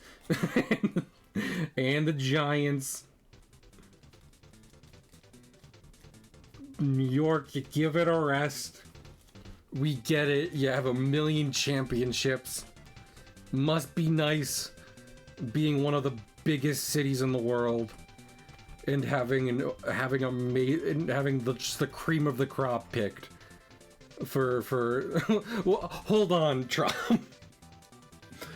Because if there's something I've learned as I've grown up, this is not something I didn't know about the Knicks when I was a kid. Because from what I knew, because what I didn't know was the Knicks weren't good. They just won.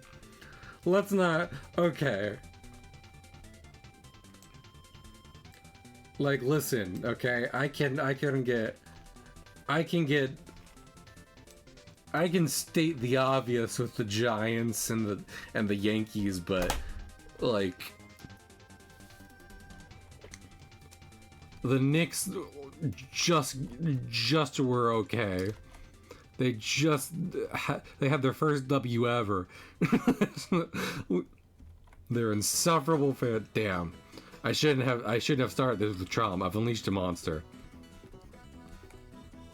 If I was gonna be a fan of, and like I might get shit for this, if I was gonna be a fan of a New York team, and Trump might have more emotions about this, it would probably be the Mets. Because again, fuck the Yankees, and also gotta love all the memes about gotta love the Mets, baby. Home run, baby. Love the Mets. At this point, I'm doing it for the meme, and that's okay. I should make it a point at some point to see a Mets game. Well, I was just saying, don't give these your money. In every game I've gone to, baseball game, that's because my dad's got tickets. So, and I've even gone less as I've been older. Meet the Mets. Meet the Mets. Step right up and greet the Mets. That's their theme song, isn't it? When I was growing up, I gotta look up the guy's name, because he was still working when I was a kid. Phillies famous announcer.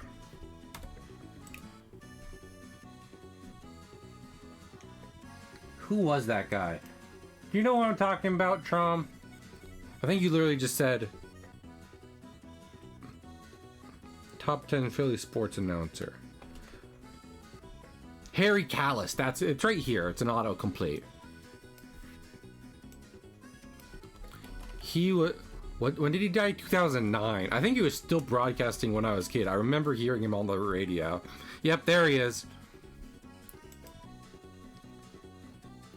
And whenever they win a game, they play a clip of him singing a song, which is really fun. What is this? This is like, you know...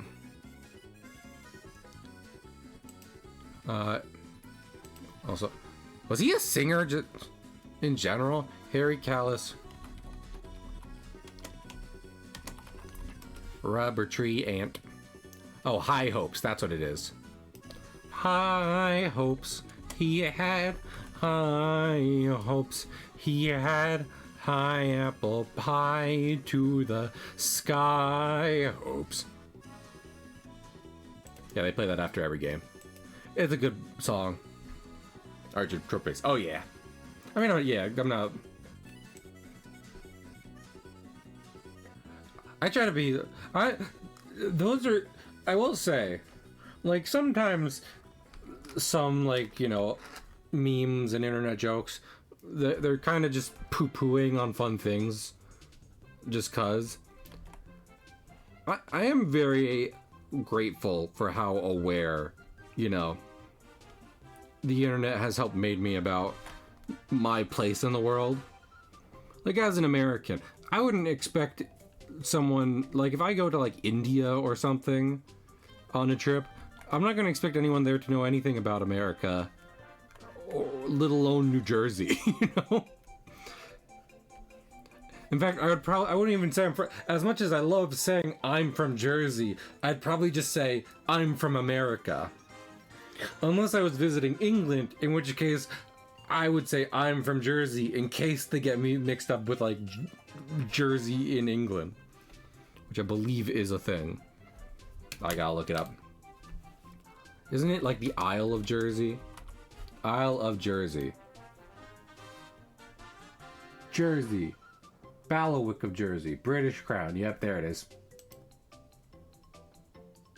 Cool flag. Oh, it's small. It's not... Is it? Yeah, okay. No, it's near, like, France.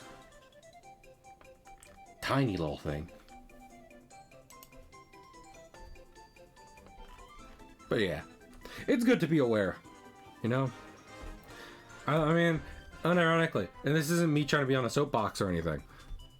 That's where, like, prejudice and stuff comes from. You assume everyone lives like you do, and you're upset when someone doesn't. Like, that's not true. Everyone lives a different way. Your neighbors live a different way than you do. Guarantee. Well, all the time.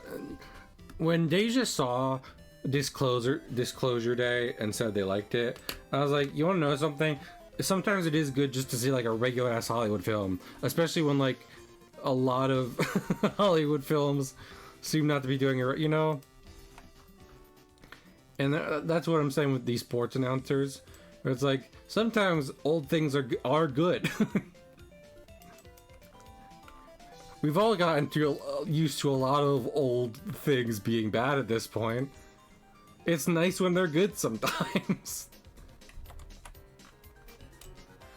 You look back, remembering a thing that used to be a certain way when you were younger, and you're like, is that still how it is? Yep. It's the same way. And that can be heartwarming, you know? It's like, look at this. Look at us. Still here. So.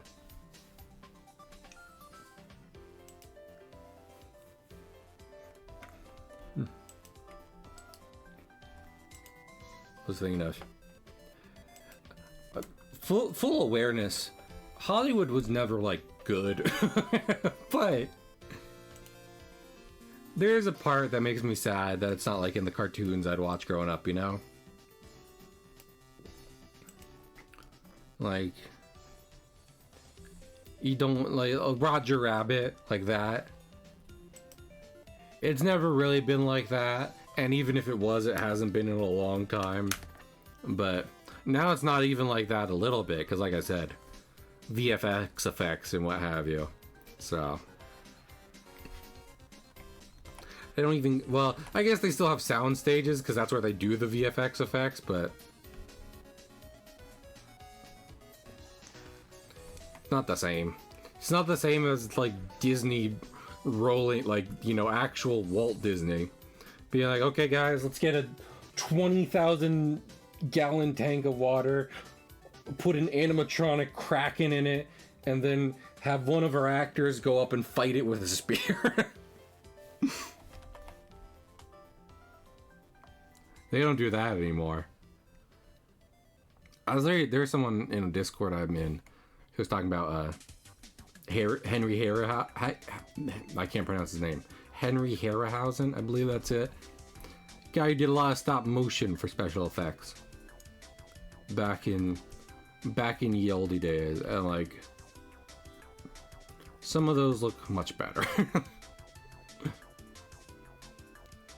Some of them look like stop motion, but it's still fun.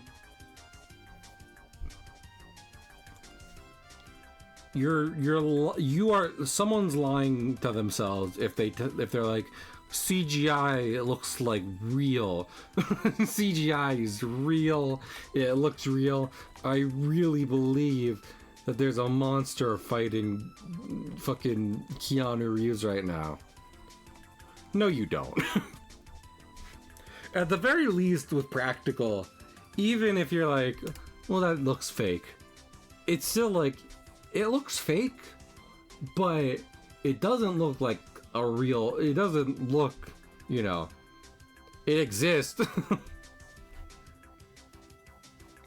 Like, yeah, there are a lot of xenomorphs in old movies were in guys in rubber suits, but at least they were actually there on set. So there's a thing, exactly.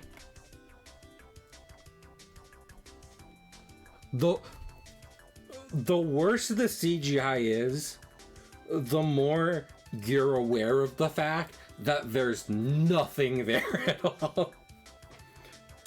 When a Marvel CGI movie goes completely CGI, I become very aware of the fact that I'm actually looking at nothing at the moment.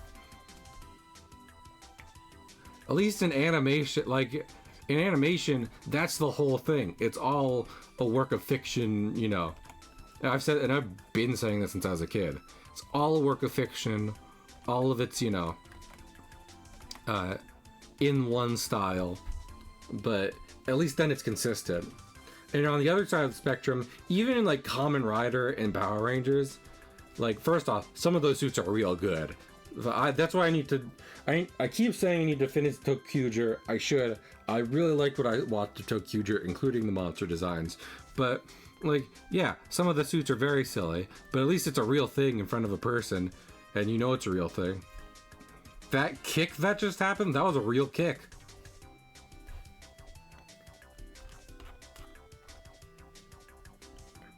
And there's something to be said about that.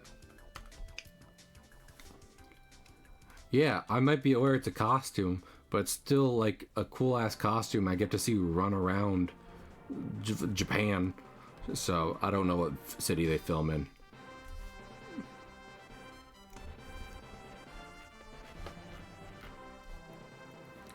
So that's better than this is a CGI thing in a place that doesn't exist.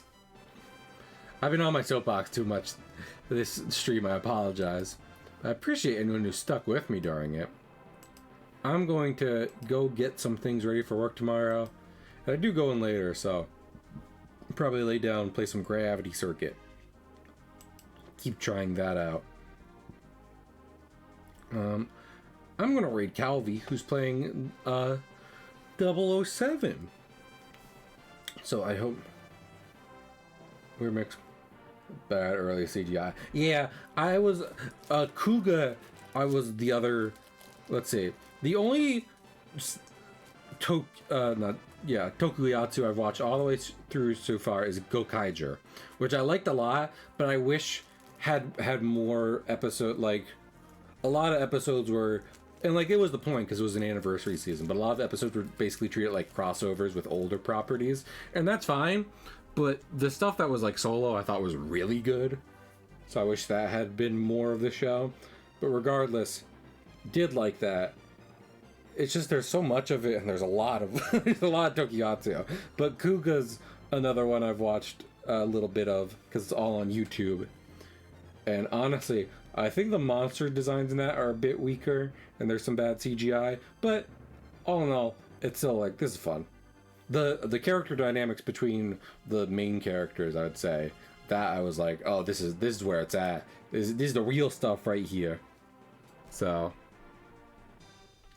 I will give it that. Godai, let's see. Kamen Rider. That's literally his name, right? Rider Godai.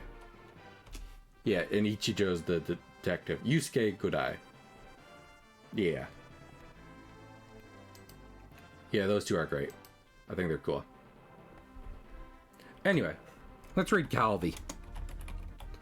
Honestly, I was kind of stalling, in part because one, I mean, I was just ranting actually, but then also because I wasn't in the ad when I pulled up Calvi's stream, so. But anyway, thank you again for joining me tonight. I'll be back on Thursday for more art, and I will make a point to start a new comic because I want to be doing 2 comics a week, so On Thursday, we'll start a new one. I'll try to get as much through that as much as possible. And then hopefully I'll finish both these up on Friday without too much issue. So I'll see y'all then. Have a good one. Bye.